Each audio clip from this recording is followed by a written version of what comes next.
E aí, vamos ver distribuição eletrônica baseada no site do Manual da Química? Então vamos lá. A distribuição eletrônica ela é baseada no modelo de Rutherford-Bohr. O átomo de Rutherford-Bohr é aquele que apresenta um núcleo de cargas positivas e nêutrons, e que os elétrons estão girando em torno do núcleo em órbitas estacionárias. Nós podemos ver que essa representação aqui nós temos 7 camadas, denominadas de K, L, M, N, O, P, Q, ou então nível, né? Nível 1, quando o elétron ele se encontra ali na camada K, ele tem um nível 1 de energia. Quando o elétron se encontra na camada L, ele tem nível 2 de energia. Na camada M, ele tem um nível 3 de energia e assim por diante. Então nós temos 7 níveis de energia onde os elétrons vão ser distribuídos. Então o que seria essa distribuição eletrônica? A distribuição eletrônica, na verdade, é como os elétrons se encontram ao redor do núcleo.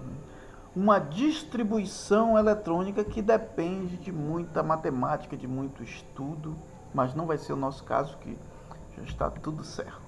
Por exemplo, nós temos aqui um berílio de número atômico 4, quer dizer, ele tem 4 elétrons para distribuir. Pela figura, nós temos 2 camadas aí. Nessas 2 camadas tem 2 elétrons na primeira camada e 2 elétrons na segunda camada. Então a camada K tem 2 elétrons e a camada L tem 2 elétrons. Cada camada deve possuir um número máximo de elétrons, isso a gente vai ver. A camada K ela pode possuir 2 elétrons no máximo, e a camada L, que é a segunda, pode possuir 8 elétrons no máximo. No caso do berílio, como ele só tem 4 elétrons, quer dizer, 2 elétrons na primeira camada e 2 elétrons na segunda camada. Então, os elétrons eles vão ser distribuídos de acordo com os subníveis de energia. Olha só, até agora a gente falou sobre os níveis de energia, quer dizer, que as camadas. Então, nesse caso, existe os subníveis de energia que estão dentro dos níveis. Então, a gente vai distribuir os elétrons dentro dos subníveis e para saber quantos elétrons cada nível possui. Então, os subníveis são o subnível S, o subnível P, o D e o subnível F. São 4 subníveis que a gente vai distribuir dentro dos níveis de energia que a gente já viu. Aqui nós temos essa seta mostrando que o elétron que está no subnível S tem uma quantidade de energia menor que o elétron que está no subnível P. E quando o elétron está no subnível D, a sua quantidade de energia ela é maior que aquele que está no subnível P ou no subnível S. E que os elétrons se encontram no subnível F têm maior quantidade de energia. Aí o Linus Pauling, ele acabou inventando um diagrama. Esse diagrama facilita para a gente a distribuição, porque basta que a gente coloque os elétrons dentro dos subníveis e dos níveis. Aqui já é mostrado para a gente as camadas, quer dizer, camada K ou nível 1. E esse nível 1 ele tem um subnível S aqui, ó. A camada L ou nível 2 tem 2 subníveis, que é o 2S e o 2P. A camada M, que é o nível 3, tem o subnível 3S, subnível 3P e o subnível 3D. Quer dizer, não são todas as camadas que possuem subníveis completos, quer dizer, todos os subníveis. A camada N e a camada O, que tem os 4 subníveis, né? O 4S, o 4P, o 4D e o 4F. E aqui temos o 5S, 5P, 5D e 5F.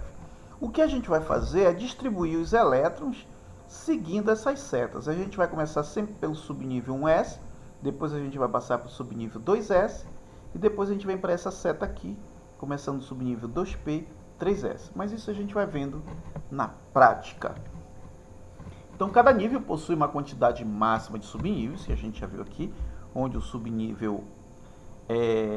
o nível 4, ele tem os 4 subníveis, que é o 4S, o 4P, o 4D e o 4F. Né? Cada subnível possui uma quantidade máxima de elétrons. Vamos ver essa quantidade máxima de elétrons que tem aqui, ó. O subnível S pode ter no máximo, ele pode ter um elétron? Pode sim, mas no máximo ele pode ter 2 elétrons. O subnível P ele pode ter um elétron, ele pode ter 2, 3, 4, 5, no máximo 6. O subnível P já não pode ter 7 elétrons, ele só pode ter no máximo 6 elétrons. O subnível D, quantos elétrons ele pode ter no máximo? 10 elétrons. Ele pode ter 9, ele pode ter 8? Pode sim. Ele só não pode ter 11. E o subnível, aqueles que o elétron tem maior energia, que é o subnível F, ele pode ter no máximo 14 elétrons. Ele pode ter 12, ele pode ter 10, ele pode ter 16, não pode ter 15, porque o máximo que ele pode comportar de elétrons são 14 elétrons. Então vamos ver aqui na prática qual seria essa questão da distribuição. O átomo de hidrogênio que só tem um elétron, quer dizer, número atômico 1, então ele só tem um elétron. Como é que a gente vai distribuir esse único elétron? Então a gente vai começar aqui pelo subnível 1s. Então esse subnível 1s ele vai ter um elétron, está aqui, ó, o único elétron que ele tem, 1s1. Essa é a distribuição do hidrogênio com um elétron. Então vamos ver, vamos passar para o hélio. O hélio já tem 2 elétrons. Como é que a gente vai distribuir? Mesma coisa, a gente vai começar pelo 1s aqui, que o subnível S pode ter no máximo 2 elétrons, então os 2 elétrons se encaixam no primeiro nível, no subnível S.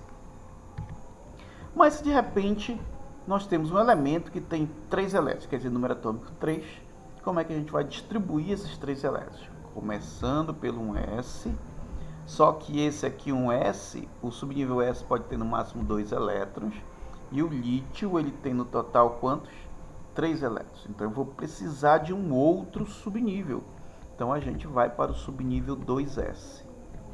Lembre-se que tem que totalizar 3. Então 2 elétrons no subnível 1s e 1 elétron no subnível 2s. Lembre-se que o subnível S ele pode ter no máximo 2 elétrons. Mas, como o lítio só tem 3 elétrons, 2 no subnível 1s e 1 no subnível 2s. Vamos ver aqui, vamos trabalhar com o flúor 9, o neônio 10 e o sódio 11. Vamos fazer a distribuição dos 3 para a gente poder entender a utilização do diagrama de Linus Pauling. Vamos lá, flúor 9, começando. Então, começando, claro, com um S, está aqui, a primeira seta, né, primeira linha, 2 elétrons. Quer dizer, dos 9 já estou utilizando 2. Aí eu passo para a segunda linha, que tem o 2s, que também 2 elétrons. Quer dizer, dos 9 já tenho 4, ó, 2 e 2, 4. Né? Somando aqui 2, 2, 4. Só que o flúor tem no total de 9 elétrons, faltam 5. Então, aqui ó, faltam 9 menos 4, 5, faltam 5. Que eu vou ter que colocar aqui no subnível 2p, que é a outra linha. Olha, utilizei essa seta aqui de energia. Depois passei para essa seta de energia para o 2s. E agora estou começando com essa seta de energia pelo 2p. Como P pode ter no máximo 6 elétrons e estavam faltando 5, então ele se encaixa direitinho aqui no 2p5. Está aqui a distribuição dos 9 elétrons. 1s2, 2s2, 2p5. Tá? Totalizando os 9 elétrons. 2, 4, 9. Vamos ao neônio com 10 elétrons, começando lá pelo 1s, aqui ó, 1s primeiro, depois vem 2s, né, 1s, 2s, aqui, vamos lá, o 2s, aqui, 1s2, 2s2, totalizando 4, próximo 2p6, 10 elétrons completos aqui, ó, neônio, 10 elétrons. Vamos ao sódio. Vamos fazer a distribuição do sódio, mesma coisa, 1s2, isso, segunda linha 2s2, totalizando 4 elétrons, e depois terceira linha, começando pelo 2p. Olha aqui, ó, vamos somar aqui, ó, 2, tá aqui 2, mais 2 do 2s e mais 6 elétrons do 2p, totalizando 10. Lembre-se que o sódio tem quantos elétrons? Tem 11 elétrons, então está faltando 1. Não é isso? Para onde é que vai esse 1? Então a gente vai seguir a linha aqui, ó. A gente segue a linha, pode ver, ó, seguir a linha. O próximo vai ser o 3s. Como estava faltando só um elétron, então 3s1. E assim por diante. A gente vai ter mais alguns exemplos para vocês já testarem na atividade que eu passei para vocês. Então vamos pegar o cloro, o potássio e o escândio. Cloro 17, potássio 19, escândio 21. Vamos ao cloro. Mesma coisa, começando com um S2, está aqui o cloro. Já tenho 2 elétrons para somar, não é isso? Depois mais 2 para somar, 2S, já passei para outra linha, né, de energia. 2S, totalizando 4 elétrons, está aqui. Depois, começando com um 2P na outra linha, 2P6, 10 elétrons. E aqui, do 2P vou para o 3S, está aqui, ó, 2P vou para o 3S2, totalizando 12. Lembre-se que o cloro tem no total 17 elétrons, já tenho 12. Então vamos para outra linha de energia, começando pelo 3P. Ó. 3P5, já que faltavam 5, já que ele tinha 12, faltavam 5 para o 17, acabou a distribuição dos 17 elétrons do cloro. 2 elétrons no primeiro nível, 8 elétrons no segundo nível e 7 elétrons no último nível. É assim que está a distribuição dos 17 elétrons do cloro. Vamos para o potássio. Potássio de número atômico 19, mesma coisa, começando por onde? Começando pelo 1s2. Aqui já tenho 2 elétrons para somar. Próximo, 2s2, 4 elétrons para somar. E o próximo, 2p6, começando com a outra linha de energia, totalizando 10 elétrons. Depois, vamos para o 3s2, 12 elétrons.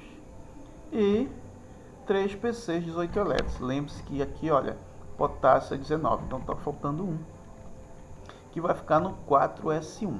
Está aqui a distribuição do potássio.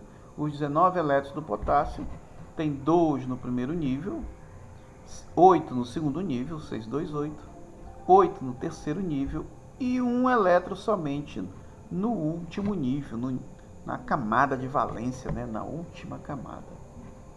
Vamos ao escândio 21. Fazer a distribuição do escândio. Vamos lá. 1s2, claro, 1s2, próximo 2s2 e depois aqui do lado vamos ter o 2p6. Seguindo a linha para baixo, vamos para o 3s2, seguindo a linha para baixo, 3s2, acabando, vamos começar aqui pelo 3p6. Seguindo a linha, vamos até o 4s2, totalizando 20 elétrons, hein? Vamos fazer a contagem aqui, ó, 2, 4, 10, 12, 18, 20. Só que o escândio tem quantos elétrons? 21. O próximo vai continuar aqui, bem aqui, ele vai ficar 3d1. Essa é a distribuição dos 21 elétrons do escândio. Se tivesse mais elétrons, ia continuar para cá, passando pelo 4p e terminando no 5s, tá? Então, aqui alguns exemplos. Agora você pode fazer a sua atividade para saber se você aprendeu. Qualquer coisa, você manda uma mensagem para mim, pode ser aí mesmo, para eu poder explicar mais um pouco, né? Já que esse vídeo ele é rapidinho.